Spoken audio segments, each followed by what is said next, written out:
Hello everyone, Shri IAS academy में आपका स्वागत है। जैसा कि आप जानते हैं कि श्री आईएएस एकेडमी ने लेट्स क्रैक नाम की सीरीज की शुरुआत की है, जिसमें ऑलरेडी हमारे डे 2 तक की घटनाएं कंप्लीट हो गई हैं।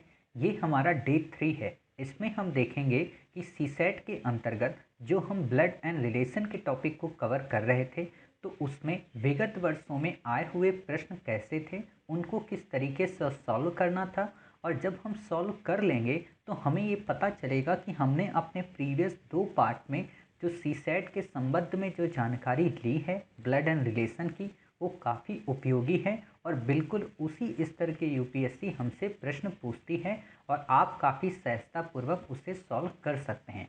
तो ये हमारा ब्लड एंड रिलेशन का अंतिम पार्ट है। इसके बाद हमारा पूरा टॉपिक कंप्लीट हो जाएगा। फिर हम अपने नेक्स्ट पार्ट से मतलब डे 4 से कोडिंग और डिकोडिंग के टॉपिक को कवर करेंगे। तो चलिए शुरू करते हैं। जैसा कि आप देख रहे हैं, ये सीसेट लेट्स क्रैक सीरीज का डे 3 है, अर्थात इसका टॉपिक है blood and relation back year 2006 से 2020 तक के विगत प्रश्न पत्रों में आए हुए क्वेश्चंस को हम सॉल्व करेंगे। और साथ ही हमारा लास्ट पार्ट है, अर्थात इसके बाद हमारा ब्लड एंड रिलेशन पूरी तरह से कंप्लीट हो जाएगा। आपको कहीं और से या कहीं बाहर से अब ब्लड एंड रिलेशन को पढ़ने की ज़रूरत नहीं है। आपको पीएचडी नहीं करना है, आपको यूपीएससी क्रॉस करना है, और वो भी पासिंग मार्क चाहिए। एक क्वेश्चन आएगा, जो आएगा वो इतने ही टाइप्स के अंतर्गत आएगा। अब आपको लग रहा होगा कि सर आप झूठ बोल रहे हो, तो हम क्या करेंगे, 2020 में जो प्रश्न आए, 2019 में जो आए, 2018 में आए, 2017 में आए, उनको जब हम करा देंगे तो आप समझ जाओगे कि हाँ मास्टर आप ठीक ही बोल रहे हो। क्लियर। तो इससे पहले हम अपने आज के टॉपिक को शुरू करें, आप में से जो लोग नए इस चैनल से जुड़े हुए हैं तो उनको ये पता हो कि हमने प्रीलिम्स की तैयारी को काफ़ी अच्छे से आपको कवर कराने के लिए निःशुल्क रूप से लेट्स क्रैक नाम की प्रीलिम सीरीज शुरू की है, जिसमें ऑलरेडी हमारे 10 सब पार्ट हैं। प्रीलिम लेट्स क्रैक सीरीज, इसमें हम 2000 टॉपिक कवर करते हैं। Current affairs let's crack series, इसमें हम 3 पार्ट में 1 महीने का करंट अफेयर्स कंप्लीट करते हैं। Prelims back year let's crack series, इसमें डेली हम 20 प्रश्नों को बैक ईयर के सॉल्व करते हैं। और सीसेट लेट्स क्रैक सीरीज, इसके अंतर्गत मूलतः 3 पार्ट हैं, एक मैथ का, एक रीजनिंग का, एक कॉम्प्रीहेंशन का। कॉम्प्रीहेंशन के लेक्चर ऑलरेडी आ रहे हैं, रीजनिंग में ऑलरेडी हमने 2 लेक्चर कंप्लीट कर लिए थे, और ये हमारा अंतिम है। समझ गए। तो अंतिम का मतलब ब्लड एंड रिलेशन का अंतिम है, रीजनिंग का अंतिम नहीं है। समझ गए। इसके बाद जब हमारा ब्लड एंड रिलेशन कंप्लीट हो जाएगा तो हम अपने नेक्स्ट पार्ट अर्थात डे 4 से क्या शुरू करेंगे, बताइए। शुरू करेंगे कोडिंग एंड डिकोडिंग।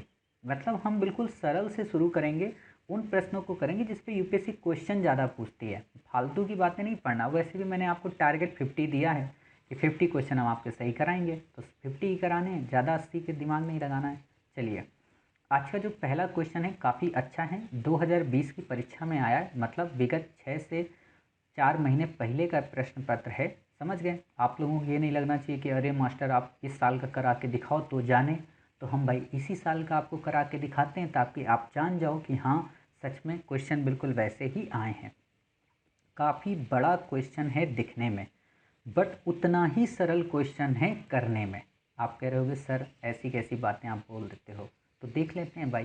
2020 में आया है, एक परिवार की 2 पीढ़ियों के 6 सदस्यों PQRSTU में 3 पुरुष हैं और 3 महिलाएं हैं। उसे 2 विवाहित जोड़े और 2 अविवाहित सहोदर, सहोदर को इंग्लिश हिंदी में देखो आप इसको नहीं समझ सकते हो, इंग्लिश में इसका नाम है सिबलिंग्स। क्लियर। और ये सहोदर जो वर्ड है ना, यूपीएससी हर बार यूज करती है, न केवल इस प्रश्न में। अभी हम आपको 2006 में यूपीएससी ने क्वेश्चन पूछा है, उसमें भी सहोदर वर्ड ही यूज किया। तो इसलिए इस वर्ड को आप एक जगह लिख लो, जो मैंने बुकलेट आपकी एक बनवाई है। इसका मतलब ये होता है एक ही गर्भ से उत्पन्न हुई संतानें, मतलब एक ही माँ के बेटे। समझ गए। यानी कि उनकी माँ चेंज नहीं है, तो आप ये समझ गए। सहोदर, सिबलिंग्स इंग्लिश में कहते हैं, SIBILING। UP की पुत्री है और QR की सास है। T अविवाहित पुरुष है और S एक पुरुष है। निम्नलिखित में से कौन सा सही है। काफ़ी अच्छा प्रश्न है। RU का पति है, RS की पत्नी है, S अविवाहित है, उपयुक्त में से कोई नहीं। क्लियर। तो ये आपने ऑप्शन देख लिया। वास्तव में क्वेश्चन ऑप्शन से ही ज़्यादातर सही होगा, बट हम क्या करते हैं, आपने प्रश्न देख लिया, अब हम इस प्रश्न को सॉल्व करने की पूरी कोशिश करते हैं। लेकिन जब हम सॉल्व करेंगे तो आप अच्छे से जानते हो हमें एक ब्लैंक पेपर चाहिए, तो ब्लैंक पेपर हमने लिया ये, जैसे आपने देखा ना, ये हमने एक ब्लैंक पेपर यहाँ पे ले लिया। एक मिनट, हाँ चलिए, ये हमने पूरा का पूरा ब्लैंक पेपर लिया, इसमें हम अपने इस क्वेश्चन को सॉल्व करेंगे। उम्मीद है आपके पास वो पूरा का पूरा क्वेश्चन होगा, आप उस क्वेश्चन को देख रहे होंगे। तो आपसे पहले क्या कहा है, 6 सदस्य हैं, ध्यान देना 6 सदस्य हैं और 2 पीढ़ी के हैं, यानी कि 6 मेंबर हैं, 2 पीढ़ियाँ, मतलब एक फैमिली अलग है और एक फैमिली अलग है, लेकिन वो रहते सब एक साथ हैं। इतनी बातें आप समझ गए। 6 सदस्य कौन कौन से हैं, पी है, क्यू है, आर है, यस है, टी है, यू है। क्लियर, ये 6 सदस्य हैं। साथ ही आपको बोला है 3 पुरुष हैं और 3 महिलाएं हैं। समझ गए, हिडन बात है। अब यहाँ पे देखो यही चीज़ें आपको कर लेनी है। पहले आपको क्या करना है, 3 पुरुष बना देने, मतलब 3 बॉक्स बना देने, 1 2 3 बॉक्स। क्लियर, 3 स्त्रियों के बॉक्स बना देने हैं। काफ़ी देखना, इससे आसान हो जाएगा उत्तर आपका। 3 बॉक्स हो गए। क्लियर, अब आप क्या कह रहा है कि इन 6 में 2 विवाहित हैं, तो 2 जब आप विवाहित करोगे तो 1 पुरुष और 1 स्त्री को मिलाओगे ना आप, ठीक है। दूसरा भी आपको बनाना ऐसे ही पड़ेगा, 1 पुरुष और 1 स्त्री को आप मिला दोगे। चलिए, अब 2 जो हैं वो अविवाहित सहोदर हैं। अविवाहित सहोदर का मतलब जिसकी कोई एक संतान होगी उसकी दूसरी भी संतान होगी, मतलब ये दोनों आपस में भाई बहन होंगे। आपको लग रहा होगा मास्टर आप कैसे कह दिए कि ये भाई बहन है, तो इसी बुद्धि को तो आपको यूज करना है। देखो, आपने एक बॉक्स बनाया पुरुष का, एक बॉक्स बनाया पुरुष का, एक बॉक्स बनाया पुरुष का, 2 बॉक्स पुरुष के खत्म हो गए, तो अब बताइए कितना बॉक्स बचा पुरुष का, 1 बचा। क्लियर, 2 महिलाओं के बॉक्स खत्म हो गए, तो कौन बचा, एक ही तो महिला बची और वो भी अविवाहित है और सहोदर है। सहोदर का मतलब एक ही माता पिता की संतान है, तो ये दोनों आपस में भाई बहन हुए। इतना आपने कोड कर लिया, क्वेश्चन को इनकोड कर लिया, सॉरी। अब जब आपने इतना क्वेश्चन इनकोड कर लिया तो अब आप क्वेश्चन को कर सकते हैं। कैसे कर सकते हैं, देखिए, यहाँ से हम इसको इतना मिटा दें, ठीक है। आप लोग तो इतना जानते ही होंगे। चलिए, ये 3 3 हम मिटा देते हैं, इतना ही मिटाएंगे, ज़्यादा नहीं, मतलब आप भूल जाओगे नहीं तो ऐसे फिर कन्फ्यूज़ हो जाओगे। चलिए, जब ये इतना हमने इसको इरेज कर दिया, अब आप बताइए पहला क्वेश्चन क्या है। यू जो है वो पी की पुत्री है, मतलब यू जो है वो किसकी पुत्री है, पी की पुत्री है, तो ये नीचे आएगा। और जब पी की पुत्री है तो इसको हम गोला ऐसे लगा सकते हैं। क्लियर, हमें ही नहीं पता पी कौन है, लेकिन हमें ये पता है यू जो है वो महिला है और पुत्री है। क्लियर, दूसरा, और क्यू आर की सास है। अब यहाँ पे और ये इससे नहीं जुड़ा, ये और अलग है। क्लियर, क्यू जो है वो क्या है, आर की सास है। हमें नहीं पता आर कौन है, महिला है कि पुरुष, लेकिन इतना पता है कि जो क्यू है वो सास है, तो सास होगी तो क्या होगी, महिला होगी। ध्यान देना, सास होगी तो क्या होगी, महिला होगी। मतलब 2 महिलाएं कट हो गई, 2 महिलाएं हमने समाप्त कर दी। क्लियर, अब 2 महिलाएं हमारी समाप्त हो गई, अब 1 महिला बची है।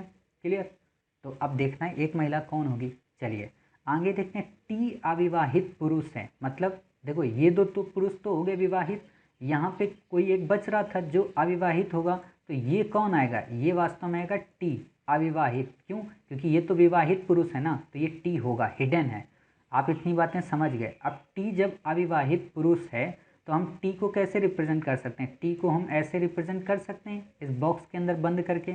चलिए, आयत वाले बॉक्स में हमने बंद कर दिया। दूसरी बात है, और एस एक पुरुष है, ध्यान देना, टी को बोला है अविवाहित, एस को कुछ नहीं बोला है, मतलब एस विवाहित हो सकता है। क्लियर, हम यहाँ पे लिख सकते हैं एस को, और एस क्या होगा, विवाहित पुरुष है, मतलब विवाहित नहीं वर्ड है, लेकिन ये विवाहित हमें समझना है, मतलब एस एक पुरुष है। अब ध्यान दो मोटे तौर पर कि एस और टी, जो टी है हमारा, मोटे तौर पर समझना, टी जो है वो तो एक पुरुष निकल आया, मतलब एक पुरुष आ गया अविवाहित। अब 2 बचे विवाहित पुरुष, 2 में से एक तो हो गया यस, समझ गए। खैर हमें ये चीज़ें नहीं पता है कि एस होगा या नहीं होगा, लेकिन आप यहाँ पे एक बात बताओ मोटे तौर पे कि ये जब अविवाहित है, थोड़ा थिंकिंग करना, ये जब अविवाहित है और जब ये अविवाहित कौन होगा, वही तो होगा ना इसका भाई बहन, तो मतलब ये टी और यू क्या होंगे आपस में, टी और यू आपस में भाई बहन होंगे। समझ गए। अब टी और यू जब आपस में भाई बहन होंगे, समझ गए, ये एक पीढ़ी अलग है और ये तो इसकी सास है, ये इससे ऊपर है। साथ ही आपको पता है एस एक पुरुष है, लेकिन एस को नहीं दिया विवाहित है अविवाहित है, बट आगे अविवाहित दिया था टी में, इसमें नहीं दिया, तो हम ये मानते हैं कि ये वास्तव में विवाहित पुरुष है। क्लियर। अब ये विवाहित होगा तो ये इसकी सास है, तो सास कौन होगी? पत्नी ये होगी ना फिर उसकी नज़र में, मतलब इसके बेटे की पत्नी होगी, तो क्यू का बेटा एस हुआ और ये आर इसकी बहू हुई। क्लियर। अब आपने इतना देख लिया। अब यहाँ बताओ, 3 आपकी स्त्रियाँ हो गई, 2 पुरुष हो गए, तो पी क्या होगा? एक पुरुष ही तो होगा। इतनी बातें आप समझ गए। आप हो सकता है इतनी बातें आप ना समझ पाए हों, बट इसको आप ऐसे समझ सकते हो जैसे आपने ये देखा। देखो ये सब थिंकिंग वाले क्वेश्चन होते हैं ना, तो यहाँ पे बच्चे कंफ्यूज हो जाते हैं, तो हम इसको थिंकिंग के हिसाब से इतना कर पाते हैं। यूपीएससी आजकल थिंकिंग पे क्वेश्चन पूछती है, दिमाग आपको अविवाहित देखो दे दिया, विवाहित इसमें आपको नहीं दिया। क्लियर। बट आपको ये थिंकिंग करना था। फिर से देखते हैं, देखो ऐसे समझो, क्वेश्चन आपको क्या दिया है कि यू जो है वो पी की पुत्री है। पी की पुत्री कौन है? यू है। क्लियर। इतना आप जानते हो। साथ है टी जो है वो अविवाहित है, और टी जब अविवाहित है तो उसमें एक लाइन दी हुई है कि 2 जो लोग हैं वो अविवाहित सहोदर हैं, मतलब एक ही पिता की संतानें हैं या पत्नी माँ की संतानें हैं, तो ये दोनों एक ही हो गए। इसके अलावा आपको दिया क्यू आर की सास है, आर यहाँ पे आएगा और क्यू सास होगी। क्लियर। 2 पीढ़ी की बात कर रहा था, तो एक पीढ़ी तो ये हो गई, अब एक पीढ़ी ये होगी ऊपर। समझ गए। तो 2 पीढ़ी मतलब कैसे आएगा? एक पीढ़ी तो ऊपर वाली हो गई क्यू वाली, और एक पीढ़ी हो गई ये आर वाली, मतलब ये जो पी होगा ये इसी के सिमिलर होगा कहीं ना कहीं से। समझना, इसी के सिमिलर होगा। अब जब सिमिलर होगा तो क्या कंडीशन बन सकती है? कंडीशन क्या ये बन सकती है पी आर के साथ विवाहित हो? ऐसा तो नहीं हो सकता। क्यों? क्योंकि एस एक पुरुष दिया है। समझ गए। यानी कि एस एक पुरुष है और इससे तो ऑलरेडी एक विवाहित है ही, तो यहाँ पे एक विवाहित और चाहिए। अब यहाँ ये मत कहना कि जो उसकी सास है वो भी तो विवाहित हो सकती है। समझ रहे। अब आप यहाँ पे ये मत कहना कि जो सास होगी वो भी तो इसकी विवाहित हो सकती है। क्लियर। तो होगी, लेकिन किसकी होगी सास? ये सास जो विवाहित होगी ये वास्तव में इसकी विवाहित होगी। किसकी? पी की। समझ गए। ये इनहेरेंट है, ये आपको समझना है। और ये जो आर है ये किसकी विवाहित होगी? ये विवाहित होगी आपकी यस की। क्लियर। अब देखो, अब आप इसको समझ सकते हो कि 2 पीढ़ी के जोड़े हैं। 2 पीढ़ियाँ मतलब एक तो पी क्यू वाली पीढ़ी है, एक आर एस वाली पीढ़ी है। क्लियर। अब पी क्यू की जो पीढ़ी है मतलब है तो यही, कहने का मतलब एक एस इनका बेटा है। समझ गए। ये संतान है, और फिर एक इनके ये संतानें हैं, मतलब यूटी भी संतानें हैं। तो आप ऐसे समझ सकते हैं इसमें 2 पीढ़ियों के लोग हैं। इतनी बातें आपको क्लियर हो गई? ना क्लियर हुई हों तो आप एक बार वीडियो को फिर से पॉज करें, फिर से आप इन चीज़ों को देखें। लेकिन चलिए हम आपको एक बार फिर से इसको समझा देते हैं, ताकि आपके अंदर ना किसी भी तरीके का कन्फ्यूज़न नहीं होना चाहिए। तो देखो ऐसे समझो, यू पी की पुत्री है, पी हमने माना ये है, यू ये है, तो यू पी की पुत्री, जितना दिया है उतना बस समझना है। यू पी की पुत्री है और जो है वो क्यू आर की सास है। यहाँ पे मान लिया हमने क्यू, ये क्या है? ये जो क्यू है ये आर की सास है। यहाँ पे हमने आर को ये कर दिया, हमें नहीं पता आर महिला है, फिर भी हम ऐसे कर दिए। क्यू जो कौन है? ये कौन है क्यू? क्यू वास्तव में है इसकी सास, तो महिला हो गई। अब यू ये अविवाहित है, और यहाँ पे टी भी जो होगा वो भी अविवाहित है, क्योंकि तो दिया है कि 2 सहोदर होंगे। समझ गए। दूसरी बात क्या कह रहा है कि एस एक पुरुष है, लेकिन एस को इसने नहीं दिया कि एस क्या होगा, तो हम एस को मान सकते हैं कि एस आर का पति हो सकता है। हो सकता है क्यों? क्योंकि हमें 2 पीढ़ियाँ दर्शानी ना। एक पीढ़ी तो ये हो गई। अब जब हमने यहाँ एक महिला ये कर दी, एक महिला ये कर दी, टी को पुरुष कर दिया, तो ये निश्चित हो जाता है कि यहाँ पे आर एक महिला ही होगी। क्यों? क्योंकि सास है उसकी, तो सास किसकी होगी? बेटे की सास थोड़ा ना होगी, बहू की ही सास होगी, तो ये सास हो गई। और ये तो वास्तव में एक पीढ़ी है ही, तो हम इसको मान लेते हैं ये इसके पतिदेव हो सकते हैं। क्लियर। क्योंकि 2 पीढ़ियाँ हैं, तो एक पीढ़ी देखो आपकी ये मिल गई पूरी, और एक पीढ़ी आपकी देखो ये मिल गई पूरी, मतलब 4 मेंबर एक पीढ़ी के हैं, 2 मेंबर एक पीढ़ी के हैं। तो इस तरीके से आपकी 2 पीढ़ियों का कॉन्सेप्ट भी देखो सही हो गया। अब चेक करना है अपना आंसर सही कैसे होगा। तो 2 पीढ़ियों का आंसर चेक हो गया, टी अविवाहित हो गया, यू टी एक साथ सावेदार हो गए। क्लियर। सहोदर हो गए मतलब। क्लियर। साथ ही आपको यहाँ पे क्या पता चला? आर जो है वो क्यू की बहू है, मतलब क्यू जो है वो आर की सास है। ये भी क्लियर हो गया। तो इतनी सारी चीज़ें जब आपकी क्लियर हो गई हैं तो आपका ये आंसर अपने आप आ गया। अब आप ऑप्शन देखेंगे, पहला ऑप्शन दिया है आर यू का पति है, तो क्या आर यू का पति है? नहीं है भाई, आर यू का क्यों नहीं हो सकता? क्यों? क्योंकि आर तो महिला है, तो पहला ऑप्शन कट गया। दूसरा है आर एस की पत्नी है, तो दिख रहा है भाई आर एस की पत्नी है। तीसरा एस अविवाहित है, तो ऐसा तो कुछ इसमें दिया नहीं है कि एस अविवाहित है। अविवाहित तो टी को दिया है और अविवाहित यू को दिया है, तो ऑलरेडी सी कट जाएगा, बी बचता है, तो हम ऑप्शन से इसको आंसर सही कर सकते हैं। उम्मीद है आप इस प्रश्न को काफ़ी अच्छे से समझ गए होंगे। अगर नहीं समझे तो आप इसको पॉज कर लें, हमने इसको कई बार आपको समझा दिया है। समझ गए? चलिए, अब आपने जब इसको देख लिया है, अब आता है अगला क्वेश्चन 2019 में आपसे पूछा गया है। 2019 से पूछा गया तो काफ़ी अच्छा ही क्वेश्चन होगा, थिंकिंग बेस्ड क्वेश्चन है। तो देखते हैं क्वेश्चन आपका क्या है। क्वेश्चन आपका है, एक मिनट रुकिए, हाँ, क्वेश्चन आपका है किसी संयुक्त परिवार में 7 सदस्य हैं, A B C D E F और जी, जिनमें 3 महिलाएं हैं, जी विधवा है और डी के पिता एफ की साली या भाभी हैं। साली या भाभी हैं, इस वर्ड को समझना, मतलब ये ज़रूरी नहीं है कि वो साली ही साली हो, समझ गए? मतलब वो एक तरीके की भाभी भी हो सकती हैं और साली भी हो सकती हैं। बी और डी एक ही माता पिता की संतान हैं और ए बी की पुत्री है। सी बी का या की रिश्ते में चचेरा ममेरा फुफेरा मौसेरा भाई अथवा चचेरी ममेरी फुफेरी मौसेरी बहन है। मतलब भाई भी हो सकती है, बहन भी हो सकती है, चचेरी भी हो सकती है, ममेरी भी हो सकती है, मतलब कुछ भी हो सकती है। इतनी सारी चीज़ें इसने यहाँ पे आपको हिंट करके दे दिया है। क्लियर? अब जब इतनी चीज़ें आपको दे दिया है तो आपसे पूछा क्या है, ई कौन है? क्या ये एफ की पत्नी है? क्या ए की दादी नानी है? क्या सी की चाची मामी मौसी बुआ है? तो बताइए, केवल एक सही है, केवल 2 3 सही है, क्लियर? या फिर केवल 1 3 सही है, या फिर 1 2 3 सही है। काफ़ी अच्छा प्रश्न है। तो जब प्रश्न अच्छा है तो हमें उतने ही डेप्थ में इस प्रश्न का अध्ययन करना चाहिए। क्लियर? तो उम्मीद है आपने प्रश्न पढ़ लिया होगा और आपको प्रश्न दिख भी रहा है। तो जब अब आपको प्रश्न दिख रहा है तो हम क्या करते हैं, इस प्रश्न को सॉल्व करते हैं बिल्कुल वैसे ही जैसे अभी हमने सॉल्व किया था। तो आप ऐसे कर लीजिए अपने प्रश्न को। तो देखिए, आपको प्रश्न क्या बोला है?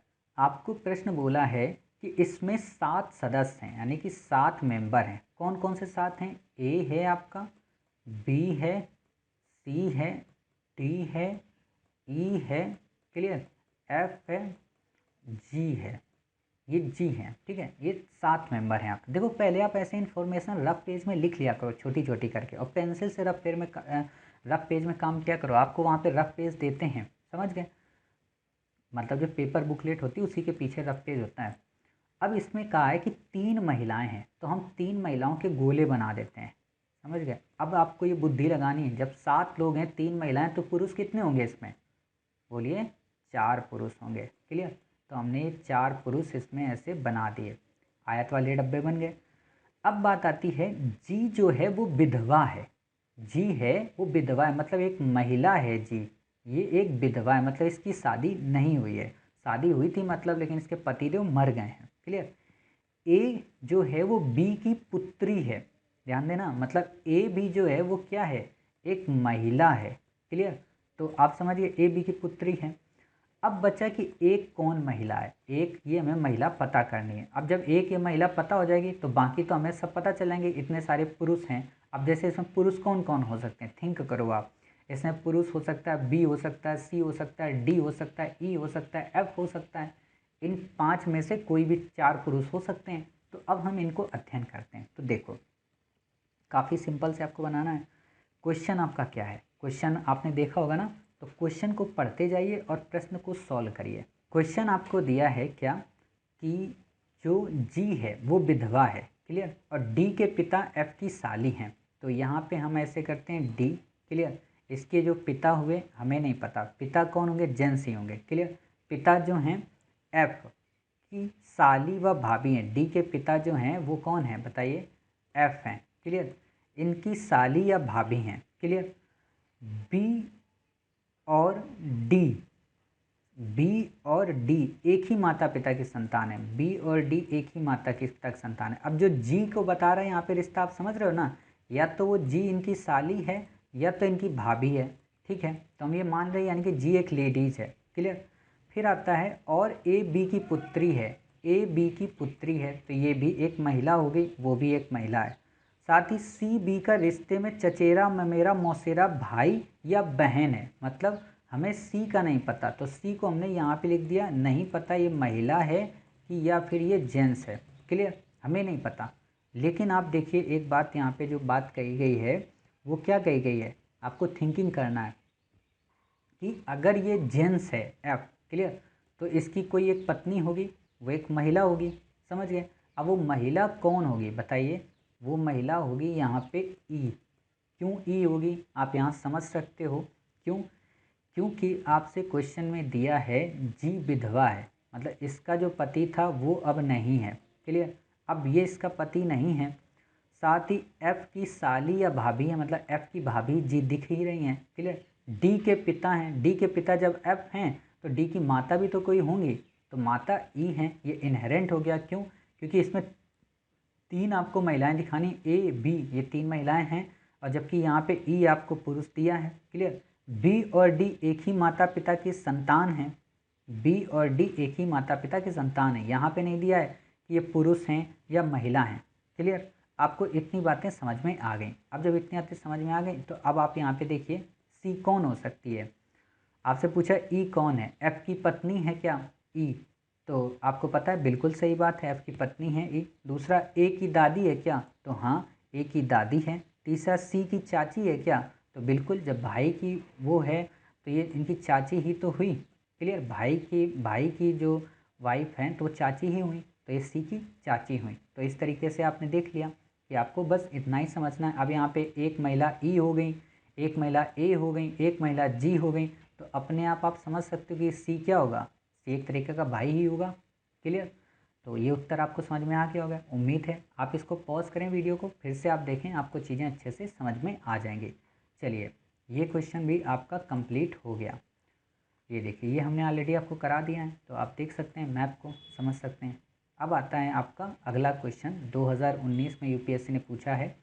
काफ़ी अच्छा प्रश्न है, इसको भी देखो, इसको तुम कर सकते हैं काफ़ी आसानी से, बट हम इसको इसी ट्रिक से करने की कोशिश किए हैं। क्लियर, तो आपको दिक्कत नहीं होगी। क्वेश्चन क्या है, ईना अपने माता पिता के विवाह के 4 वर्ष बाद पैदा हुई। उसकी माता उसके पिता से 3 वर्ष छोटी है और ईना से जो 13 वर्ष की है 24 वर्ष बड़ी है। ईना के पिता का किस उम्र में विवाह हुआ था। काफ़ी सिंपल क्वेश्चन है, आप चाहो तो ऐसे ही कर सकते हो बिना पढ़े। कैसे, देखो ऐसे मोटे तौर पर हम आपको बता दे रहे हैं।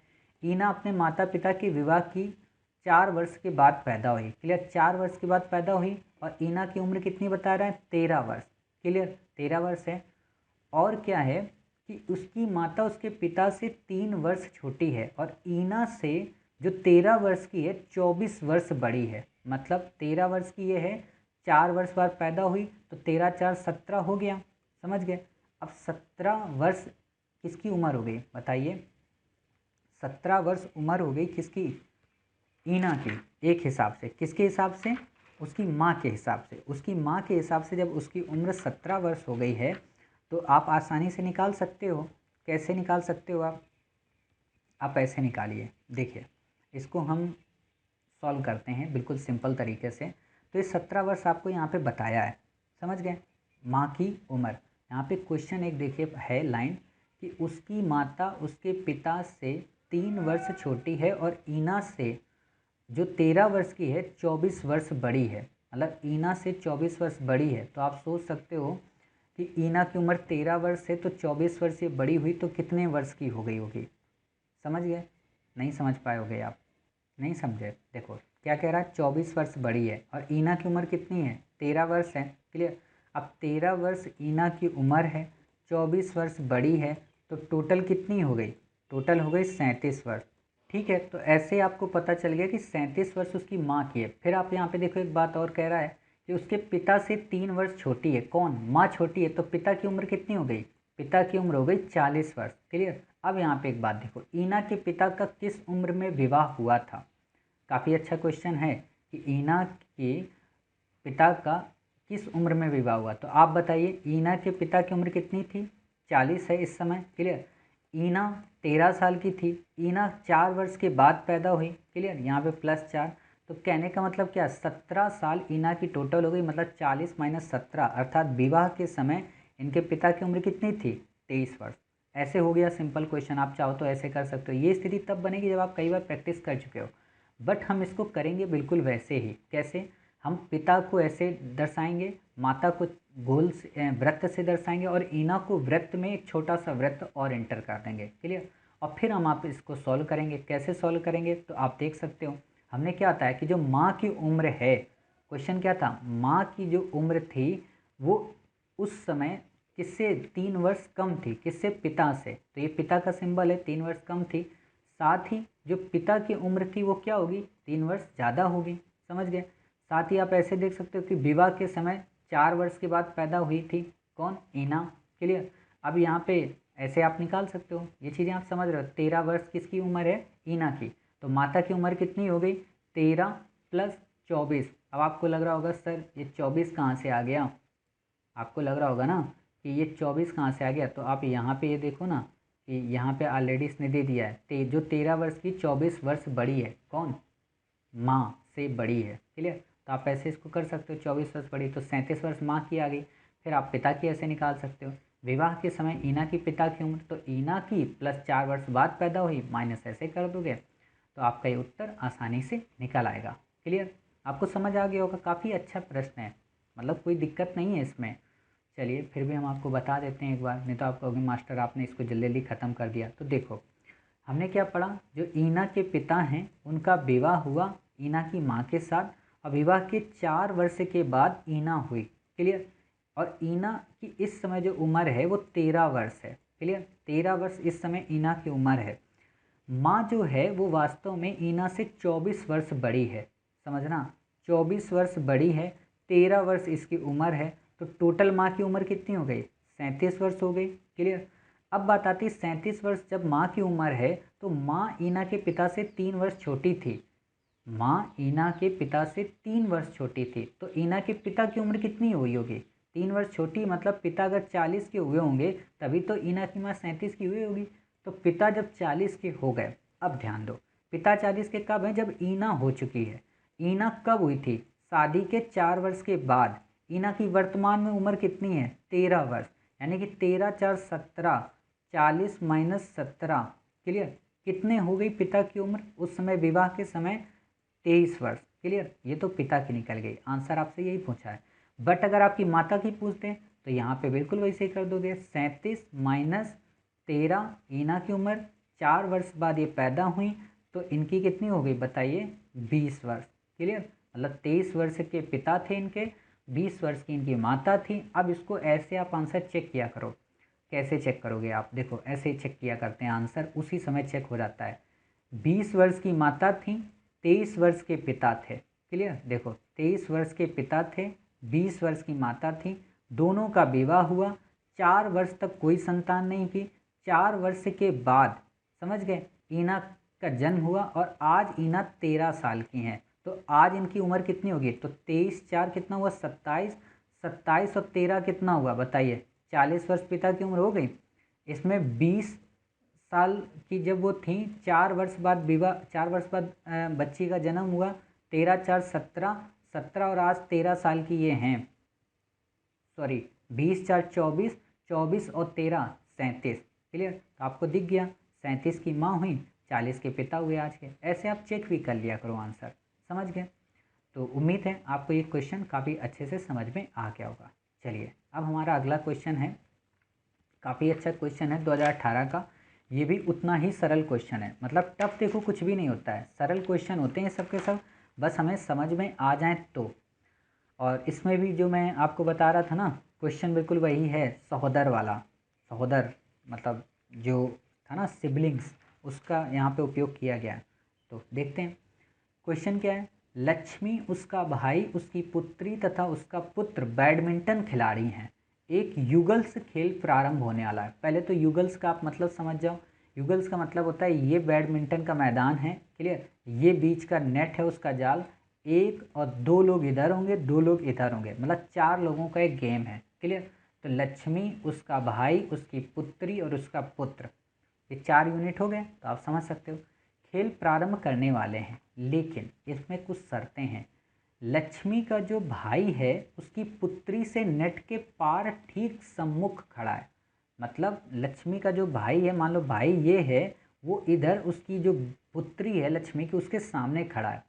उसका जो पुत्र है, किसका, लक्ष्मी का पुत्र, सबसे खराब खिलाड़ी के सहोदर से नेट के पार विकर्णता सम्मुख है। विकर्णता का मतलब होता है ऐसे, कर्ण आपने पढ़ा है ना, ऐसे समझो, ऐसे आप कर्ण पढ़ते हो ना, ये आधार है, ये लंब है, ये कर्ण है, तो विकर्णता खड़ा है। अब विकर्णता यहाँ पे क्या होगा, क्रॉस पे खड़ा होगा। इसको आप ऐसे उल्टा कर सकते हो, ऐसे खड़ा होगा। मान लो अगर लक्ष्मी यहाँ पे है तो उसका पुत्र यहाँ पे खड़ा होगा। और एक और बात है, क्या कह रहा, पार खड़ा है, तो मतलब लक्ष्मी एक तरफ होगी और ये एक तरफ होगा, ऐसी बात है। क्लियर। सबसे अच्छा खिलाड़ी तथा सबसे खराब खिलाड़ी नेट के एक ही तरफ हैं। आप बताइए, यहाँ पे एक बात दिया है ना, सबसे खराब खिलाड़ी के साथ खड़ा है। सबसे खराब खिलाड़ी कौन होगी, लक्ष्मी होगी। क्लियर। और उसके साथ खड़ा है, लेकिन सबसे खराब खिलाड़ी के साथ में सबसे अच्छा खिलाड़ी भी है। अब बताओ उस तरफ कौन होगी, अभी बस सोचो, उस तरफ होगी, कौन होगा, लक्ष्मी का भाई होगा, लक्ष्मी होगी। इस तरफ लक्ष्मी की पुत्री होगी और लक्ष्मी का पुत्र होगा। समझ गए कैसे हैं, तो एक बार देख लेते हैं। देखिए इस क्वेश्चन को करते हैं। सबसे अच्छा खिलाड़ी तथा सबसे खराब खिलाड़ी नेट के एक ही तरफ हैं। उसका भाई था आंसर में, उसकी पुत्री थी या उसका पुत्र था या लक्ष्मी थी। तो देखते हैं इसको, देखो ऐसे समझो आप, ये है आपका डायग्राम। क्लियर। तो आपको कैसे देखना है, आपको क्वेश्चन में क्या दिया है कि लक्ष्मी और उसका भाई, हमने मान लिया लक्ष्मी का ये भाई है, उसकी पुत्री के साथ नेट के आर पार खड़े हैं। ध्यान देना, ये आर पार खड़े हैं। क्लियर। एक युगल खेल प्रारंभ होगा। इसमें उसका पुत्र, जो किसका पुत्र, लक्ष्मी का जो पुत्र है, क्लियर, क्योंकि एक ही गर्भ से निकले हैं। क्लियर। सबसे खराब खिलाड़ी के सहोदर से, सबसे खराब खिलाड़ी के सहोदर से नेट के पार, सबसे खराब खिलाड़ी के सहोदर से नेट के पार, मतलब इस नेट के पार, क्लियर, खड़ा है। कैसे, विकर्ण स्थिति में। अब यहाँ पे एक लाइन आपको शायद समझ में आ गई हो, उसके सहोदर, सहोदर का मतलब क्या है, लक्ष्मी जिस गर्भ से निकली है उसी गर्भ से कोई और निकला था। तो कौन निकला था, लक्ष्मी का भाई। समझ गए। अब इसके भाई के सहोदर मतलब विकर्णता खड़ा है। विकर्णता का मतलब ऐसे खड़ा होगा। क्यों, क्योंकि लक्ष्मी की पुत्री तो उसके सामने खड़ी है, लक्ष्मी का भाई इसके ऐसे विकर्णता खड़ा होगा। क्लियर। और लक्ष्मी यहाँ पे होगी। क्लियर। अब जब लक्ष्मी यहाँ पे होगी, क्यों होगी लक्ष्मी, आप बताइए।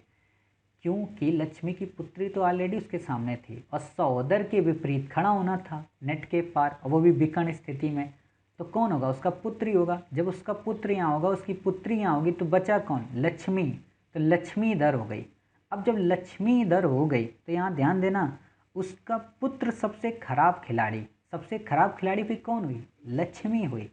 सबसे खराब खिलाड़ी जब लक्ष्मी है तो एक कंडीशन और दी है कि जहाँ सबसे खराब खिलाड़ी है उसी रो में सबसे अच्छा खिलाड़ी भी है।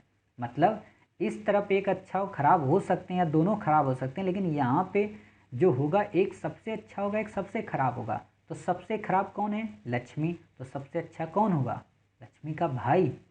नहीं समझ पाए, नहीं समझ पाए, चलिए फिर से समझाते हैं।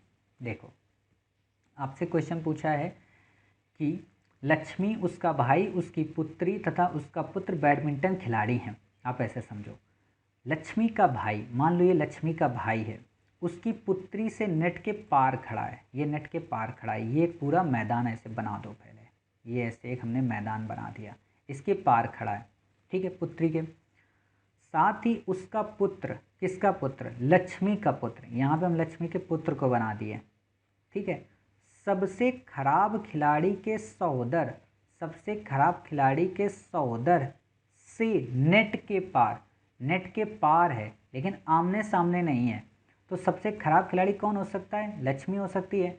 आमने सामने होगा नहीं। क्लियर। क्योंकि आमने सामने तो ये दो है ना, एक ही दो तो एक दूसरे के आमने सामने आएंगे। लेकिन विकर्णता खड़ा है, मतलब ये विकर्ण के रूप में खड़ा है। क्लियर।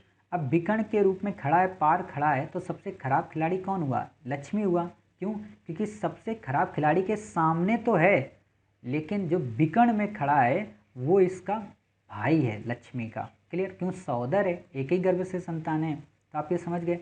दूसरी कंडीशन है सबसे अच्छा खिलाड़ी और सबसे खराब खिलाड़ी नेट के एक ही तरफ हैं, तो लक्ष्मी सबसे खराब है और इसका भाई सबसे अच्छा है, तो ये दोनों एक तरफ हो गए। तो इस तरीके से आपसे क्वेश्चन ही पूछा है कि सबसे अच्छा खिलाड़ी कौन है, तो आप बता सकते हो कि लक्ष्मी सबसे खराब है, उसी रो में जो सबसे अच्छा खड़ा है वो कौन है? उसका भाई। क्लियर? ये रीजनिंग का काफ़ी अच्छा क्वेश्चन है, वास्तव में सिटिंग अरेंजमेंट का एक क्वेश्चन था एक तरीके से। चलिए, आपने क्वेश्चन कर लिया। अब है हमारा 2006 का क्वेश्चन, काफ़ी अच्छा क्वेश्चन है और काफ़ी बड़ा है, कंफ्यूजिंग वाला भी है, बट करेंगे हम लोग। तो देखते हैं हमारा जो क्वेश्चन ये है क्या है। क्वेश्चन है, एक परिवार के 6 सदस्य ABCDEF हैं। परिवार में 2 विवाहित दंपति हैं। परिवार के सदस्य वकील, अध्यापक, विक्रेता, इंजीनियर, लेखाकार और चिकित्सक हैं। विक्रेता D अध्यापक महिला से विवाहित है, चिकित्सा वकील से विवाहित है, लेखाकार FB का पुत्र है तथा E का भाई है। वकील CA की पुत्र वधू है। E अविवाहित इंजीनियर है। AF की दादी है। E का F से क्या संबंध है? बताओ। इतना बड़ा क्वेश्चन है, कंफ्यूज कर देगा पूरी तरीके से। क्लियर? लेकिन कंफ्यूज नहीं होना है, हमको उतने ही सरल तरीके से इसको सॉल्व करना है। कैसे सॉल्व करेंगे अभी हम आपको दिखाते हैं थोड़ा सा। हाँ देखिए, इसको हम कैसे सॉल्व करेंगे। आपसे क्वेश्चन क्या दिया है, एक परिवार में 6 सदस्य हैं। क्लियर? जिसमें क्या हैं, 2 विवाहित हैं, यानी कि एक ऐसे विवाहित होगा। क्लियर? दूसरा एक ऐसे विवाहित होगा। क्लियर? 6 सदस्य हैं। अब परिवार में क्या है, वकील भी हैं, अध्यापक भी हैं, मतलब टीचर भी हैं। क्लियर? साथ ही क्या है, इंजीनियर भी हैं, लेखाकार भी हैं। क्लियर? और चिकित्सक भी हैं। तो हमने इनको ऐसे कर दिया, चिकित्सक को यहाँ पे हम CH से दर्शाएंगे। क्लियर? चिकित्सक भी हैं, मतलब ये 5 पद के ये लोग हैं। अब यहाँ पे क्वेश्चन एक दिया है कि चिकित्सक वकील से विवाहित है। समझना, चिकित्सक वकील से विवाहित है। हमें नहीं पता, मान लो हमने ऐसे इसमें एक बॉक्स बनाया, एक ऐसे बॉक्स बनाया और ये एक ऐसे बॉक्स बनाया। क्लियर? चिकित्सक क्या हैं, वकील से विवाहित हैं। हमें नहीं पता इसमें चिकित्सक कौन है, वकील कौन है। फिर आता है कि लेखाकार F जो हैं, एक चीज़ क्लियर हुई कि लेखाकार जो है वो कौन है, F है। लेखाकार F B का पुत्र है। समझ गए? ये पुत्र यानी कि ये जेंट्स हैं। किसका पुत्र है? B का पुत्र हैं। तो हमने इसको ऐसे B को बना दिया। अब आप ध्यान देना, इसको हम ऊपर वाला इरेज कर दे रहे हैं। B का ये पुत्र है। इतनी बातें आपको क्लियर हुई? चलिए, इतनी बातें जब आपको क्लियर हुई, फिर आपसे क्या कह रहा है, तथा E का भाई है। तथा E का भाई है। कौन E का भाई है बताइए? E का भाई है F। क्लियर? तो यहाँ पे हमने कर दिया किसको, E को। इतनी बातें कर दी, तथा E का भाई है, इतना कर दिया। फिर आता है वकील C A की पुत्र वधू है। वकील C जो है वो A की पुत्र वधू है, मतलब A इससे ऊपर और होगा। क्लियर? A इससे ऊपर होगा, इसकी पुत्र वधू होगी। तो पुत्र वधू कब हो सकती है, कि जब ये जेंट्स हो। क्लियर? जेंट्स होगा तो यहाँ पे जो आएगी वो इसकी पुत्र वधू होगी। कौन? मतलब वकील C। क्लियर? वकील C यहाँ पे होगी, C वकील। क्लियर? ये वकील महिला है, वकील C इसकी पुत्र वधू है। फिर है E अविवाहित इंजीनियर है, मतलब E का विवाह नहीं हुआ है। समझना। फिर क्या है, E अविवाहित इंजीनियर है। फिर यहाँ पे आपको दिया है कि A F की दादी है। जो A है वो F की दादी है। समझ में आ रहा, पीढ़ी का अंतर है तो F की दादी हुई। A जो है वो F की दादी है, तो ये महिला हो गई। चलिए, E का F से क्या संबंध है? E का F से क्या संबंध है, आप यहाँ पे बताइए। देखिए, कई बार होता है ना, ऐसे जब क्वेश्चन आएंगे तो आपको एक ऑप्शन देता है कि भाई है कि बहन है, निर्धारित नहीं किया जा सकता। तो आप बताइए, यहाँ पे कहीं हमने ये पढ़ा था कि E कौन है कौन नहीं है? हमने नहीं पढ़ा है। तो जब हमने कहीं पढ़ा ही नहीं है कि E लड़का है कि लड़की है, तो हम क्या कर सकते हैं कि वैसे भाई बहन कहेगा, ये हम निर्धारित नहीं कह सकते। क्लियर? तो जब निर्धारित नहीं कर सकते तो ये ऑप्शन आपका यही वाला सही होगा। कई बार देखो क्या होता है ना कि क्वेश्चन आपको ऐसे दे देते हैं कि जिसमें ऑप्शन ही सही नहीं होता है, और जब ऑप्शन नहीं सही होता तो आपको उसे एलिमिनेट करना होता है। समझ गए? चलिए, आपने ये चीज़ें कर ली। उम्मीद है आपको क्वेश्चन समझ में आ गया होगा। और वैसे भी आपको इस क्वेश्चन को याद नहीं रखना, क्योंकि ये उस समय आया था, अब आपसे नहीं पूछेगा। काफ़ी डेप्थ वाला क्वेश्चन है, क्योंकि उस समय 2006 में सीसेट काफ़ी अपनी इंपॉर्टेंस रखता था ना, बट अब सिलेबस तो चेंज हो गया है, तो हम क्यों पुराना पढ़ें। अब ऐसे क्वेश्चन आपसे पूछता है। देखते हैं 2012 का क्वेश्चन क्या है। माना कि ए बी का भाई है, सी ए का पिता है, डी ई का भाई है, ई बी की पुत्री है, तो डी का चाचा कौन। काफ़ी अच्छा क्वेश्चन है, तो इसको हम बिल्कुल वैसे ही करते हैं। देखिए, इसको ऐसे करेंगे। ए बी का भाई है, तो आप जानते हो ए बी का क्या है, भाई है। तो ए जो है हमें पता है ये भाई है, ठीक है, किसका, बी का। क्या आपको पता है बी लड़का है लड़की है, नहीं पता है। सी जो है वो ए का पिता है, सी जो है वो क्या है, ए का पिता है, तो हमने सी को यहाँ पे ये कर दिया। क्लियर, क्यों, क्योंकि पिता है। डी ई का भाई है, अब हमें ये नहीं पता डी ई का भाई है क्या नहीं है। डी जो है वो ई का भाई है, यहाँ पे हमने ऐसे कर लिया अलग से। डी जो है वो ई का भाई है। क्लियर, डी ई का भाई है। ई जो है वो बी की पुत्री है, ई जो है वो क्या है, बी की पुत्री है, तो यहाँ पे ये बी की पुत्री हुई। क्लियर, अब आप यहाँ पे एक चीज़ याद करो कि बी ए दिया है, तो बी की पुत्री कौन हुई, आप ऐसे देख लो, ई हुई। बी की पुत्री जब ई हो गई, समझना, इसको हमने ऐसे गोला कर दिया। बी की जब पुत्री ई हो गई, तो आप बताइए इसमें क्या दिया है, इसके पहले डी ई का भाई है, डी जो है वो ई का भाई है, तो ये आपको ऐसे पता चल गया। क्लियर, अब आप बताइए कि आप इसे कैसे कर सकते हैं। बिल्कुल सिंपल है, डी का चाचा कौन। अब बताओ, डी तो इसका बेटा है। क्लियर, इसका जब बेटा है ये डी, तो इसका चाचा कौन होगा, इसका चाचा होगा हमारा ए। क्यों होगा ए, क्योंकि ए बी तो आपस में भाई भाई है ना, ए जो है वो आपस में भाई है, समझ गए, ए बी का भाई है, सी ए का पिता है। ये लाइन से आप बातें समझना। ई जो है वो बी की पुत्री है। क्लियर, अब बी की पुत्री है ई, और आपको ये भी पता है डी ई का भाई है, तो ये यहाँ पे जेंस ही हो सकता है। क्लियर, अब जब जेंस होगा तो ये दोनों आपस में भाई भाई हैं, तो ये इसके ए चाचा हुए। क्लियर, तो ये आपका आंसर हो गया। चलिए, ये आंसर आपका कंप्लीट। देखो, क्वेश्चन दिखने में काफ़ी बड़ा लगता है, बट होता उतना ही सरल है, ये आप देख रहे होंगे। चलिए, जब ये क्वेश्चन आपका हो गया 12, अब हमारा आता है 2017 का क्वेश्चन। काफ़ी अच्छा क्वेश्चन है ये क्वेश्चन। अब आजकल पूछा जाते हैं, तो इसलिए इनको आपको पता होना चाहिए। ए प्लस बी का अर्थ है ए बी का पुत्र है, ए माइनस बी का अर्थ है ए बी की पत्नी है, इसलिए व्यंजक P plus R minus Q का अर्थ क्या है। क्यू पी का पुत्र है। क्लियर, दूसरा क्यू पी की पत्नी है, क्यू पी का पिता है, या निर्धारित नहीं किया जा सकता। तो आप बताइए, आपको अभी एक चीज़ पता चला है ना, क्या पता चला बताइए। आपको पता चला है कि अगर ए प्लस बी कहीं पे दिया हो तो उसका मतलब होता है ए बी का पुत्र है। और आपको यहाँ पे क्या दिया है, यहाँ पे आप 1 मिनट रुको, इसको हटा दें, 1 मिनट। हाँ, आपको जैसे यहाँ पे क्या दिया है कि P प्लस आर, ठीक है, माइनस क्यू, ये दिया हुआ है, और आपको दो इक्वेशन दे दी हैं। ए प्लस बी जहाँ दिया होगा उसका मतलब होगा ए जो है वो बी का पुत्र होगा। क्लियर, और ए माइनस बी जहाँ दिया होगा उसका मतलब होगा ए बी की पत्नी है।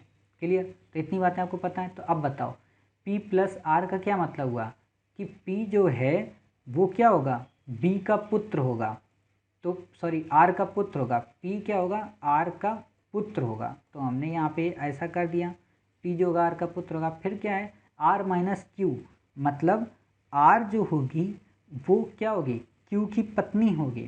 क्लियर, आर जो होगी वो क्यू की पत्नी होगी, तो ये हमने पत्नी कर दिया, ये हमने क्यू कर दिया, और ये वास्तव में हमने इसको बॉक्स में से बंद कर दिया। अब आप एक ऑप्शन को देखो, ऑप्शन आप समझ जाओगे। क्यू पी का पुत्र है, क्यू पी का पुत्र है, आपको समझ में आ रहा है, नहीं आ रहा होगा। आपको दिया पहला एक क्वेश्चन क्या, क्यू पी का पुत्र है, दूसरा है क्यू जो है पी का पिता है, सॉरी क्यू जो है वो पी का पिता है। तो बिल्कुल समझ में आ रहा है ये कि हाँ क्यू पी का पिता है। क्लियर, यहाँ पे एक चीज़ नहीं समझ में आई मुझे, वो ये नहीं समझ में आई कि यहाँ पे ये वाला ऑप्शन उतना नज़दीक का क्यों नहीं सही है। क्यू पी का पुत्र है, क्लियर। क्यू जो है वो पी का पुत्र है। हाँ अच्छा, ये ऐसे गलत हो जाएगा, मतलब पी का पुत्र क्यू थोड़ा ना है, ये उल्टा है। जबकि क्यू पुत्र है, क्यू का पुत्र है पी, समझ गए। यानी कि क्यू पिता है किसका, पी का। तो कंफ्यूज नहीं होना है इस लाइन से। जब मैं कंफ्यूज हो गया तो सोचो आप भी कंफ्यूज हो सकते हो, तो इस चीज़ को आपको समझना है, समझ गए। दूसरा क्या दिया ऑप्शन, क्यू पी की पत्नी है। क्यू पी की पत्नी है तो नहीं है भाई, गलत बोल रहे हो आप। निर्धारण नहीं किया जा सकता, ये भी गलत है, क्योंकि इससे निर्धारित किया जा सकता है कि जो पी है उसके पिता हैं क्यू, क्लियर। तो इस तरीके से इसका ऑप्शन आपका तीसरा सही हो गया। उम्मीद है आपको ये क्वेश्चन समझ में आ गया होगा। चलिए अगला हमारा क्वेश्चन है, काफ़ी अच्छा क्वेश्चन है। क्वेश्चन क्या है कि 2017 में पूछा गया है, 6 व्यक्तियों A B C D E F के एक परिवार में निम्नलिखित संबंधों पर विचार करें। पुरुषों की संख्या स्त्रियों की संख्या के बराबर है, मतलब अगर 3 पुरुष होंगे तो 3 स्त्रियां होंगी। ए और ई एफ के पुत्र हैं, क्लियर। दूसरा है डी 2 व्यक्तियों एक पुत्र और एक पुत्री की माता है। बी ए का पुत्र है। वर्तमान में परिवार में केवल एक ही विवाहित जोड़ा है। उपयुक्त में से कौन सा निष्कर्ष निकाला जा सकता है। ए बी और सी सभी, देखो ये बाद में देखा करो, इतना ही क्वेश्चन को आप अगर सॉल्व कर लोगे ना तो आंसर अपने आप आपका आ जाता है। तो इसलिए इस इक्वेशन को आप बिल्कुल भी मत देखा करें, क्लियर। तो हम अब इस इक्वेशन को सॉल्व करते हैं। सॉल्व कैसे करते हैं, तो एक बार हम अपना वापस चलते हैं सॉल्व करने वाले प्रोसेस पे। आपको क्या दिया है कि पुरुषों की संख्या स्त्रियों की संख्या के बराबर है, यानी कि 3 3 ये दोनों मेंबर हैं, मतलब 3 पुरुष हैं तो 3 स्त्रियां होंगी। साथ ही आपको दिया ए और ई जो हैं वो एफ के पुत्र हैं। एफ के कौन हैं, पुत्र। कौन कौन पुत्र हैं, ए है और ई है, मतलब ये दो तो जेंट्स आ गए, क्लियर। ये 2 पुत्र हैं, 2 पुत्र हैं तो आप बताइए क्या आपस में भाई नहीं होंगे, आपस में भाई होंगे, क्लियर।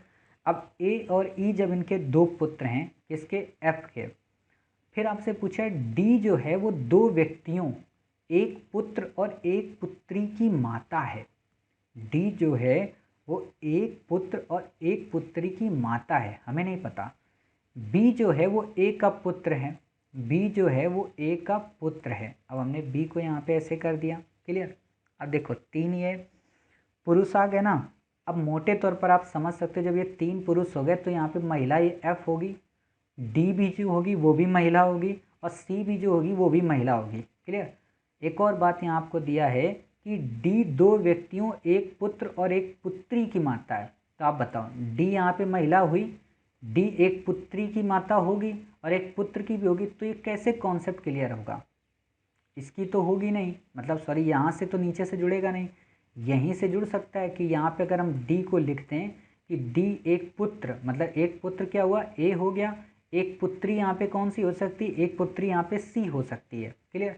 तो ये क्लियर हो जाएगा कि डी वास्तव में कौन है, 2 व्यक्तियों, अर्थात एक पुत्र, मतलब ये एक पुत्र इसका बी आ गया, क्लियर। ए मैंने बोल दिया, ए तो इसका पति होगा, क्लियर। एक पुत्र होगा और एक पुत्री होगी। साथ ही इसमें ये भी दिया कि परिवार में केवल एक ही विवाहित जोड़ा है। तो एक ही विवाहित जोड़ा आप देख सकते हो कि डी और ए इसके विवाहित जोड़े हैं। तो आपने ये चीज़ देख लिया।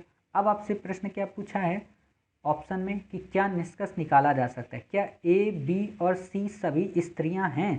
तो आपको पता है नहीं भाई, ए स्त्री थोड़ा ना है, ना ही बी स्त्री है, तो ये तो ऑप्शन कट गया। क्या ए डी का पति है, तो बिल्कुल सही बात है, ए डी का पति है। खैर अगर हमें नहीं भी पता होता तो हम बाकी ऑप्शन देखते हैं। देखो कई क्वेश्चन होते हैं ना जिनको ऑप्शन से करना होता है। तो सी क्वेश्चन क्या है, ई और एफ डी की संतानें हैं। तो ई और एफ अगर डी की संतानें हैं तो पीढ़ी का अंतर नहीं हो जाएगा। और फिर ये बात बताओ, जब ई और एफ डी की अगर संतानें हो भी गई तो यहाँ पे एक विवाहित जोड़ा कैसे निकलेगा, क्लियर। और जबकि यहाँ पे तो ये भाई भाई हैं, समझ गए। तो ये आपका ऑप्शन कट जाएगा, ये नहीं होगा। फिर है क्या कि डी एफ की पुत्री है, डी जो है वो एफ की पुत्री है, क्लियर। डी जो है वो क्या है, वो एफ की पुत्री है। क्या ये क्लियर हो पा रहा है यहाँ पे, देखो यहाँ पे क्लियर हो पा रहा है, डी जो है वो एफ की पुत्री है। तो एक हिसाब से तो ये क्लियर हो ही जा रहा है आपका। अगर ऐसे आप देखो, पुत्री का मतलब ये इसका पुत्र है, ये इसकी पत्नी हुई, तो पुत्री कहाँ से हो गई, समझ गए। तो आप इस तरीके से देख सकते हो, पीढ़ियों का अंतर हो जाएगा नहीं तो आपका ऑप्शन कौन सा निकलेगा बताइए। आपका ऑप्शन निकलेगा बी। क्यों? क्योंकि ये पुत्री नहीं हो सकती, ये तो इसकी पुत्रवधू है, समझ गए। चलिए, जिन लोगों को ना समझ में आया वो एक बार इस वीडियो को फिर से देखें, या एक बार चलो मैं ही बता देता हूँ आपको, क्योंकि आप लोगों को लगता होगा कि सर एक बार फिर से बता दिया करो तो चीज़ें क्लियर हो जाएं। देखो ये क्वेश्चन है ना, दिखने में टफ लगते हैं बट होते काफ़ी ईजी हैं। आपको पता है 6 मेंबर हैं, 3 पुरुष हैं 3 स्त्रियां हैं। एफ के जो पुत्र हैं वो कौन हैं? 2 हैं, नाम से दे दिया देखो यहाँ पे, ए हैं और ई हैं। अब ए और ई ये पुत्र हैं, ध्यान देना। अब आप ऑप्शन देख लो, पहले ए बी और सी सभी स्त्रियां हैं, तो पहला तो कट हो गया, समझ गए। दूसरा ई और एफ डी की संतानें हैं, ई और एफ, जबकि ई किसकी संतान है? एफ की संतान है, तो ये भी कट गया, समझ गए। डी एफ की पुत्री है, डी एफ की पुत्री हो ही नहीं सकती क्योंकि पहले ही एफ के 2 पुत्र हैं केवल, समझ गए। तो 2 पुत्र हो गए तो पुत्री कहाँ से हो सकती है? तो तीनों ऑप्शन बिना देखे बिना कुछ किए सॉल्व हो गया। कई बार होता है ना, आप लोगों को लगता होगा कि सर ये 2 मिनट में कैसे करेंगे, तो आप देख सकते हो 2 मिनट से भी कम का समय लगा, ऐसे थिंकिंग हो जाएगी आपकी।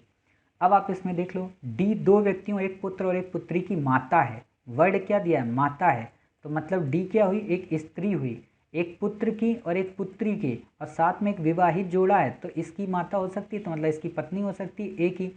अब ए की एक पुत्री है, सॉरी एक पुत्र है, कौन? बी। अब इसका एक पुत्र है बी, इसकी एक पुत्री है सी, तो ये दोनों की एक तरीके के बन गई ना, एक पुत्री और एक पुत्र, तो ये भी इक्वेशन सॉल्व हो रही। आप बाद में इनको चेक भी कर लिया करो। तो इस तरीके से आपको पता चल गया कि जो ए है वो डी का पति है। चलिए, अब हमारा क्वेश्चन है काफ़ी अच्छा, 2011 में आया है, ये हमारा लास्ट क्वेश्चन है आज का, और इस तरीके से फिर हमारी ये पूरी की पूरी क्लास कंप्लीट हो जाएगी। तो क्वेश्चन क्या है? निम्नलिखित को पढ़िए और उत्तर दें। ए बी सी डी एवं ई एक ही परिवार के सदस्य हैं, उनमें से 2 पिता 2 पुत्र 2 पत्नियां हैं। वाह, 2 4 1 5 हैं, ठीक है। अथवा 3 पुरुष और 2 स्त्रियां हैं। क्लियर। अध्यापिका एक वकील की पत्नी है और वकील एक डॉक्टर का पुत्र है। ई ना तो पुरुष है ना ही वह किसी पेशेवर की पत्नी है। परिवार में सी सबसे कम उम्र का है और डी सबसे बड़ा है, बी एक पुरुष है। काफ़ी बड़ा क्वेश्चन है बट ये उतना ही सरल है। क्यों? देखो ऐसे करते हैं इसको सॉल्व। आपने यहाँ पे क्वेश्चन देखा, ठीक है। क्वेश्चन क्या है आपका बताइए। क्वेश्चन है आपका ए बी सी डी एक ही परिवार के सदस्य हैं जिसमें 2 पिता हैं, देखो 2 पिता हैं, क्लियर। साथ ही 2 पुत्र हैं, 2 सन हैं, 2 पत्नियां हैं, ठीक है, 2 वाइफ हैं, इतना आप देख लिए। अथवा 3 पुरुष हैं, कहने का मतलब क्या है? 2, मैंने क्या पढ़ा? पिता, तो 2 पिता हैं, तो ये 2 एक तरीके के फीमेल हो गए, क्लियर। साथ ही क्या, 2 पत्नियां हैं, तो 2 फीमेल ऐसे हो गई, क्लियर। 2 मेल हो गए 2 फीमेल हो गए, 2 4 5 लोग हैं। तो अब यहाँ पे एक और बात बताइए, 2 पिता 2 पुत्र अथवा 2 पत्नियां हैं, क्लियर। तो 2 2 4 ये हो गए, 3 पुरुष और 2 स्त्रियां, मतलब कहने का मतलब 3 पुरुष इसने कर दिया, बाद में बता दिया, और 2 स्त्रियां। तो आपने ये चीज़ें देख ली। अध्यापिका जो है वो एक वकील की पत्नी है, हमें नहीं पता अध्यापिका कौन है, तो हमने यहाँ अध्यापिका को किया। अध्यापिका देखो नाम से समझ में आ रहा कोई महिला होगी, वकील की पत्नी है तो वकील कोई पुरुष ही होगा, समझ गए, इतना थोड़ा रुकना। और वकील एक डॉक्टर का पुत्र है, देख रहे हो, वकील को जेंट्स बता दिया ना इसने, तो मतलब ये ऐसी हो गई। वकील क्या है? एक डॉक्टर का पुत्र है, हमें डॉक्टर नहीं पता कौन है। ई ना तो पुरुष है और ना ही वह किसी पेशेवर की पत्नी है, ये ध्यान देना। ई जो है वो ना तो पुरुष है और ना ही पेशेवर की पत्नी है, मतलब है तो महिला लेकिन वो किसी की पेशेवर की पत्नी नहीं है, क्लियर। एक और बात यहाँ पे देखना, परिवार में सी सबसे कम उम्र का है, सबसे कम उम्र का तो नीचे पीढ़ी आएगी, तो सी सबसे कम उम्र का है, और डी सबसे बड़ा है, डी मतलब सबसे बड़ा है, तो डी यहाँ पे आएगा ई के इक्वल ही, क्लियर। बी एक पुरुष है, अब बी एक पुरुष यहाँ पे आपको दे दिया। अब कन्फ्यूज़न हो सकती है, कैसे कन्फ्यूज़न होगी? क्योंकि यहाँ पे तो समझ में ही नहीं आ रहा कि हम किसको क्या लिखें, तो कैसे कर सकते हैं? तो देखो बिल्कुल सिंपल है, आपको ज़्यादा इसमें दिमाग नहीं लगाना है। जब भी आपकी ऐसी स्थिति बने ना, तो आप क्या किया करें कि ऑप्शन को देख लिया करें। ऑप्शन का मतलब जैसे दिया है डी का ई से क्या संबंध है, इसमें स्त्रियां कौन हैं, क्लियर। डी का ई से संबंध का मतलब है कि ई डी का क्या लगता है, क्लियर। अब आप बताइए, यहाँ पे ई है, ये डी है, क्लियर। ये ई है और डी है, आपको समझना पड़ेगा। फिर से देखते हैं क्वेश्चन को, तब ये चीज़ें और अच्छे से कॉन्सेप्ट क्लियर होगा। तो आप कर सकते हैं यहाँ पे क्या, क्वेश्चन आपको दिया है अध्यापिका एक वकील की पत्नी है, मतलब अध्यापिका जो है वो एक वकील की पत्नी है, समझ गए। हमें नहीं पता वकील कौन है, अध्यापिका कौन है। और वकील एक डॉक्टर का पुत्र है, ई ना तो पुरुष है ना ही किसी पेशेवर की पत्नी है, मतलब पत्नी तो है लेकिन वो जो होगा व्यक्ति वो कुछ करता नहीं है, कोई उसका पेशा नहीं है, समझ गए। पेशा नहीं है। साथ ही परिवार में सी सबसे कम उम्र का है, सी जो है वो सबसे कम उम्र का है। अब एक ये देखो महिला होगी, एक ये महिला होगी, तो अब सी बताइए क्या होगा, सी एक पुरुष ही होगा ना, मोटे तौर पर ऐसे समझो। यहाँ सी है, सी क्या होगा, सी एक पुरुष होगा, डी भी एक पुरुष होगा, क्लियर। साथ ही ऊपर आपको दिया क्या है, दो पुत्र हैं, दो पत्नियां, दो पिता। तो एक तो पिता ये हो गया डी, इसका इसका, और एक पिता यहाँ पे होगा कोई जो इसका पिता होगा, क्लियर। दो पिता हो गए, दो पुत्र हैं, तो एक पुत्र ये हो गया, एक पुत्र ये हो गया। दो पत्नियां हैं, एक पत्नी ये हो गई, एक पत्नी ये हो गई, मतलब यहाँ पे ऐसे आप मैच कर सकते हो, समझ गए। ऐसे ऊपर वाले क्वेश्चन से ऐसे मिलाओगे। अब आपको दिया परिवार में सी सबसे छोटा है, डी सबसे बड़ा है, तो डी ऊपर आ गया। अब क्या बच रहा है, ए बी बच रहा है ना, ए बी बच रहा है। तो हम चाहे ए इसको मान लें, चाहे बी हम इसको मान ले, कोई बात नहीं, चाहे बी इसको मान ले, चाहे ए इसको मान ले, समझ गए। अब हम क्या करते हैं, क्वेश्चन देखते हैं अपना। क्वेश्चन क्या है, डी का ई से क्या संबंध है, तो डी ई आपस में क्या है, पति पत्नी है, क्लियर। मतलब डी का ई से संबंध का मतलब क्या है, ई डी का क्या लगेगा, सॉरी क्या लगेगी, या ई डी को क्या कहेगी, उसके पति कहेगी। इसमें स्त्रियां कौन कौन है, एक तो ई स्त्री है, दूसरा ए स्त्री है, पता है। डी का ई से संबंध ये पता है, किसकी पत्नी अध्यापिका है, बताइए किसकी पत्नी अध्यापिका है, बी की पत्नी जो है वो अध्यापिका है। आपसे ये तो नहीं पूछा कि ए होगा कि बी होगा कि सी होगा, समझ गए। तो इतनी बातें आपको इनकोड करके लिखनी है। उम्मीद है आपको इस प्रश्न का उत्तर अच्छे से समझ में आ गया होगा। हाँ एक बात देखो, यहाँ पे लास्ट में एक लाइन और दी थी जो मैं मिस कर गया, वो क्या है, और डी सबसे बड़ा है के बाद लिखा है बी एक पुरुष है, तो पुरुष यहीं पे होगा, क्लियर। तो उम्मीद है आपको ये लेक्चर काफ़ी अच्छे से समझ में आया होगा, साथ ही आपको सारे कॉन्सेप्ट आज के क्लियर हो गए होंगे। इसके अलावा आज से हमारा ब्लड एंड रिलेशन पूरी तरह से कंप्लीट हो गया है। बैक ईयर के हमने सारे क्वेश्चन आपको करा दिए। अब इससे बाहर ना तो आपको क्वेश्चन करना है ना समझना है, इसी चीज़ को बार बार रिपीट करना है। हालांकि हम जब क्विक रिवीजन सीरीज शुरू करेंगे तो वहाँ पे कुछ नए क्वेश्चन के साथ आपके साथ क्विक रिवीजन करेंगे सी साइट में। तब तक अपना ख्याल रखिए, मिलते हैं अपने नेक्स्ट पार्ट में जिसमें हम कोडिंग डिकोडिंग को करेंगे, क्लियर। तो तब तक अपना ख्याल रखिए फिर से, और स्वस्थ रहिए।